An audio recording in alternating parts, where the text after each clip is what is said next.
Hi everyone, my name's Saul, and I will be presenting on the South Korean film Burning. In this presentation, I hope to be able to convey the messages of the film as they relate to criticizing modern South Korea's issues through the younger generation. Burning is a 2018 psychological thriller directed by Lee Chang-dong. He is notable for his other popular films such as Oasis, Secret Sunshine, and Greenfish, who have all garnered accolades and recognition both domestically in South Korea and abroad. An interesting fact is that Burning was actually selected as South Korea's entry into the 91st Oscars category for Best Foreign Language Film. It became the first South Korean film to make it to the final 9 nomination list, but was ultimately cut. Parasite would later go on the following year to be nominated and win in this category. As for the cast, the story of Burning centers around the interactions between these three main characters. Yoo Ah-in plays Lee Jung-soo, who is a young creative writer that lives in the rural area of Paju, an hour north of Seoul near the DMZ. Chung Jung-seo plays Shin Hae-mi, who is a childhood neighbor and classmate of Jung-soo, who reconnects with him at the beginning of the film after 16 years of not seeing each other. And then Steven Yeun, who many international fans may recognize from his work in the popular American show The Walking Dead, plays Ben, a wealthy and charming man who Hae-mi meets while abroad in Africa. Not much is known of his character throughout the film, and gives him a mysterious Great Gatsby character. The plot of the story goes as follows. Chung-soo, while performing a job, runs into Hae-mi, who he doesn't recognize at first, but then she tells him that they were neighbors and classmates, but that she looks differently because of the plastic surgery that she got. While catching up, Hae-mi tells Jung-soo that she's planning to go to Africa, and she asks him if he could feed her cat while she's away. They later engage in sexual relations before she leaves. During the time she is abroad, Jung-soo is dealing with court proceedings for his dad, who had been charged for physical assault. He visits Hae-mi's apartment to feed the cat, who he never sees, and he begins to habitually masturbate to photos of her. When Hae-mi returns to Korea, Jung-soo sees her accompanied by a man named Ben. Later, the three are smoking cannabis at Jung-soo's house in Paju, and Ben reveals to Jung-soo of a strange hobby of burning greenhouses and tells him that he's scouting for a new location. When Hae-mi and Ben leave, Jung-soo, out of frustration or jealousy, calls Hae-mi a whore for freely undressing in front of both men. The following day, Jung-soo attempts to contact Hae-mi, but she doesn't pick up. While scouting the nearby greenhouses to see if Ben has gone through with finding one, Jung-soo receives a call from Hae-mi, but no one answers on the other side, and all that is heard are ambiguous noises and shuffling. Jung-soo worries for Hae-mi and goes to visit her apartment. He asks the landlord to let him in and learns that animals aren't allowed in the building.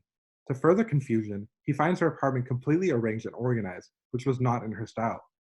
Any signs of her or the cat are completely gone. Starting to become suspicious of Ben, Jung-soo stalks his apartment and follows his car around the city. He finds Ben with another young girl, and when he asks Ben if he has heard from Hae-mi, Ben says he doesn't know much, but says that she couldn't have afforded to go on a trip. Later, Jung-soo is caught by Ben stalking his apartment. Ben asks him if he wants to join him and his friends for a small gathering.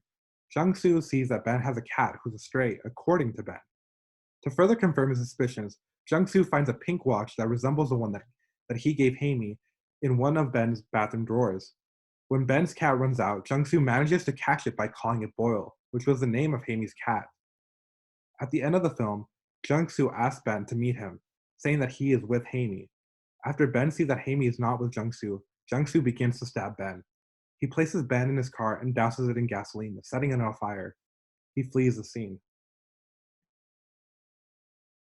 There are three elements that are prominent in this film, and that is of wealth disparity, toxic masculinity, and alternate realities. Wealth disparity. The film portrays two different South Koreas. One that captures the immaculate apartments, expensive clubbing and dining, and the other serves as a glimpse into the urbanized and diminishing rural and rundown Korea. Ben's wealth status allows him to be careless and free. He sets greenhouses on fire, and he has access to cannabis, which is highly illegal in Korea. He hosts gatherings, goes clubbings, and for him, trips are inexpensive. He finds the rural Paju as a nice getaway and change of pace for his busy metropolitan life. But on the other hand, Jung-soo and Hae-mi are plagued with issues. Jung-soo's own indebted mother comes to her unemployed son for help, just showcasing the desperation and helplessness even among those of the same status. He also just lives close enough to the DMZ that he can hear North Korean propaganda. He's not sheltered by the noises of the trafficking Seoul. And then in one scene, the police glare and are suspicious of Jung-soo just because he's loitering outside of Ben's apartment complex. For Haimi, she expresses her discontent with life and how she doesn't live a satisfied one. She yearns to get away, but she can't afford to. The ultimate tragedy in the end could be a result of frustration of such discrepancies that boil over into the violence that we see between Jung-soo and Ben. Then there's the issue of toxic masculinity. Jung-soo and Ben, they both showcase negative actions and attitudes of men throughout the film.